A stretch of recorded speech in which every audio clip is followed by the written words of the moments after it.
morning everyone. I'm Edmar Almonte from Bse-1 Filipino.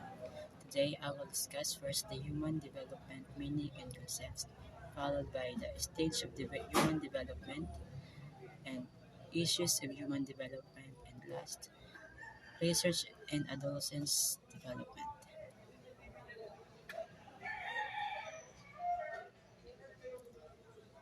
Module 2, Human Development Meaning and Concepts. Human development is the pattern of movement or change that begins at conception and continues through lifespan. It includes growth and declines. Development can be positive or negative.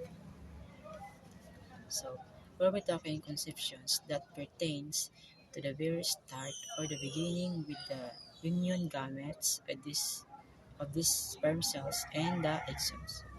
Well, it includes the growth and declines, either the increase of development and the decrease of our development.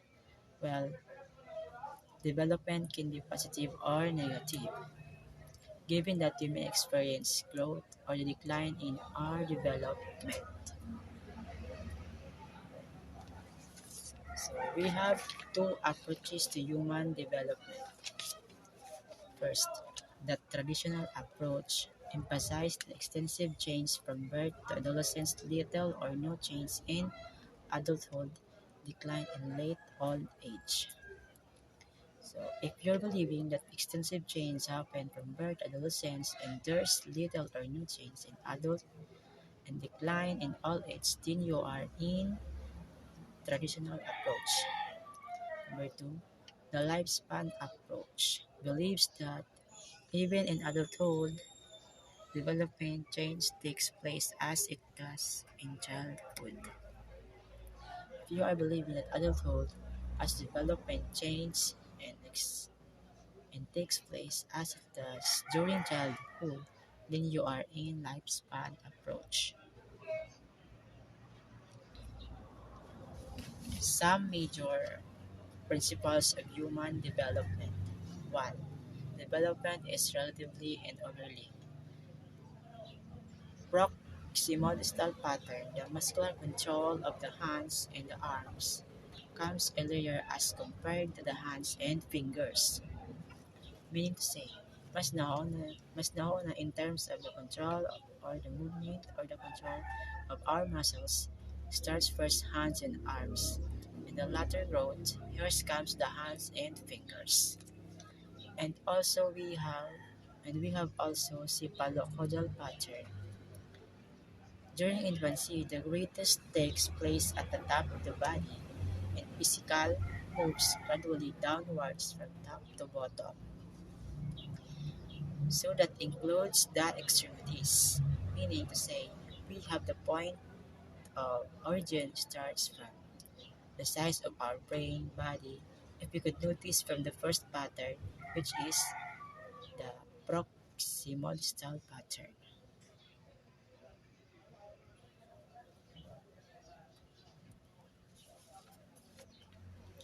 Number 3, development takes place gradually.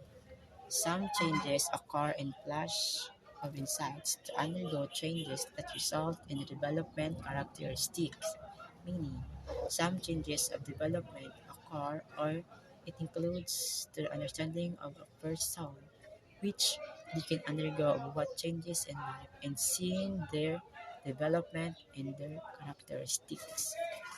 Number 4, development as a process is complex.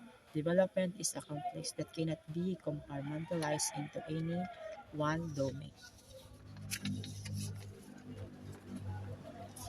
Meaning, they develop through the process and cannot be compartmentalized into any domain of development. While complex, it is a result of unnecessary combining and does not imply a fault or failure to develop through process of their development.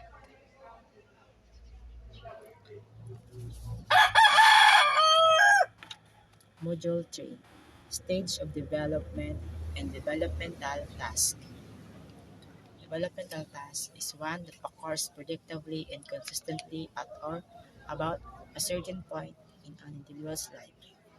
The concept of developmental tasks persists that in modern societies, human development is characterized by a long series of activities that individuals must learn throughout their lives.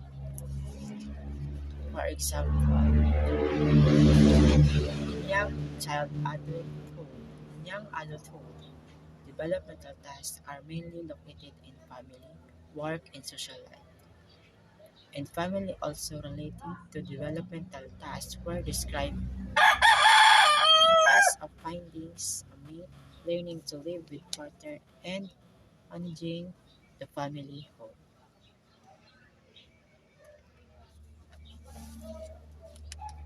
They have three sources of developmental tasks. One, physical maturation. It refers to the physical growth and development that humans go through till, till old age.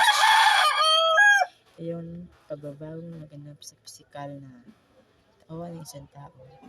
The growth in weight, height, body mass, expansion of muscle tissues that's seen in the process of maturation. Number two, socio socio-structural and structural. Fluences are another source of development change. Some of these tasks differ from society to the next. So when you say socio-structural in social science, social structure is the pattern of social arrangement in our society that are both emergent from and the determinant of the actions of individuals. Number three, personal values and goals are the third source of developmental tasks.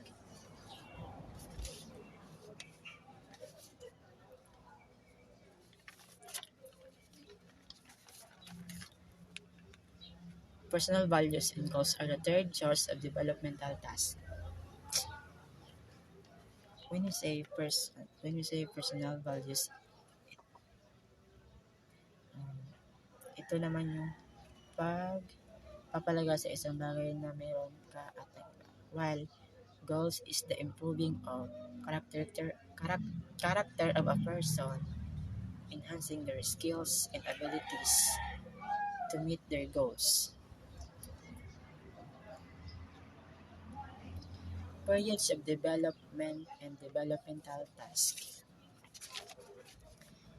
Prenatal starts at conception, continue through implantation in the uterine wall by the embryo and ends at birth. Pagmumula sa 0 to 2 weeks, it includes the development as the fetus during a viviparous animal's gestation.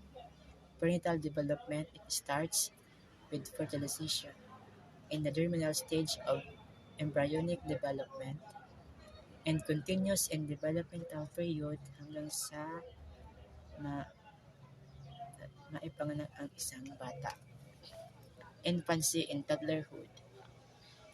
It starts at birth and continues to 2 years of age. Middle childhood from age 6 to 12. During this time, children become more self-sufficient as they go to school and make friends. When you say middle childhood, ito yung bata na self-sufficient na magpunta ng school ng mag-isa and ma-meet yung mga friends, other friends. Adolescent. From age 13 to 18 comes with hormonal changes and learning about who you are as individual. Ito naman yung stage ng development ng isang tao na kung saan it comes the hormonal changes, yung pagbabago ng katawan, tsura, at hormonal changes. Early adulthood. From age 19 to 30, and it involves to have a work and make family as well. Module 4. Issues of Human Development. Human development has four theoretical issues. 1. Nature versus nurture. 2. Continuity versus discontinuity. 3. Stability versus change. 4. Active versus passive or passivity versus activity.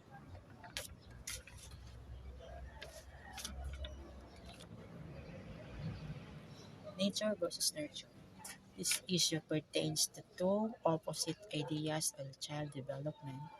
Nature points to the idea that genetic makeup the parents has endowed to the child as early as conception is an important factor in the child development. On the other hand, nurture is the kind of environment the child is subjected to that contributes to development. The ideas of nature and nurture is like heredity versus environment. Kung sinabi natin nurture, ito yung heredity o yung galing sa magulang natin na traits or physical appearance na nakuha natin from that. While pag sinabi namang nurture, ito yung about environment na nakuha natin yung lang traits from the people that surround us.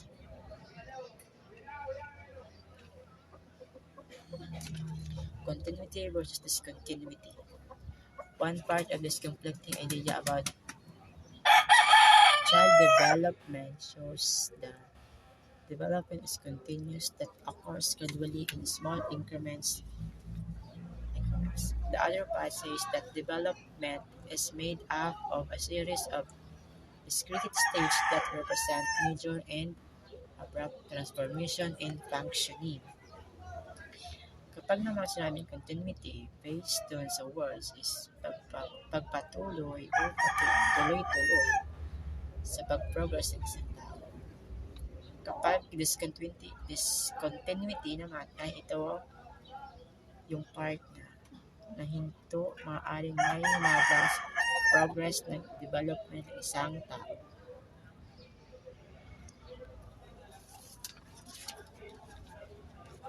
Stability versus change. Stability implies that personality traits present in childhood persists throughout life, while change is the content that can interact with family experiences and school and culturization shape personalities.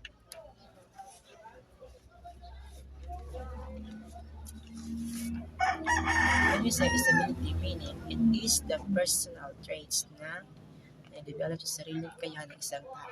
Bagamat ang change naman ay ito yung paraan kung paano mabago ang isang tao sa pamamagitan ng pakikipag-interact through family, school, and society. Passivity versus activity or must be known as active versus passive. Passivity holds the idea that a child is a passive organism that is simply shaped by the genetic composition or by the environment influence. In contrast, activity or active, the belief that children are active agents who shape, control, and direct to their own development. Kapag when we say passivity, ito yung parang go with the flow kung ano yung nakikita o naririnig niya sa environment.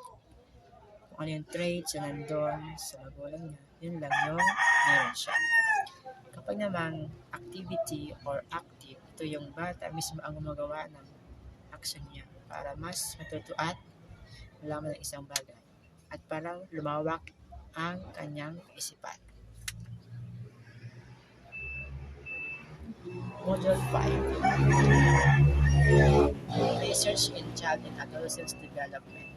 Research in child and adolescent development is important because developmental research in the region face the challenges of uncovering mechanisms that affect the child development in a context of high levels of poverty and inequality. Research is crucial to take into account its goals, and it adds to the creation of new knowledge, information, and generation.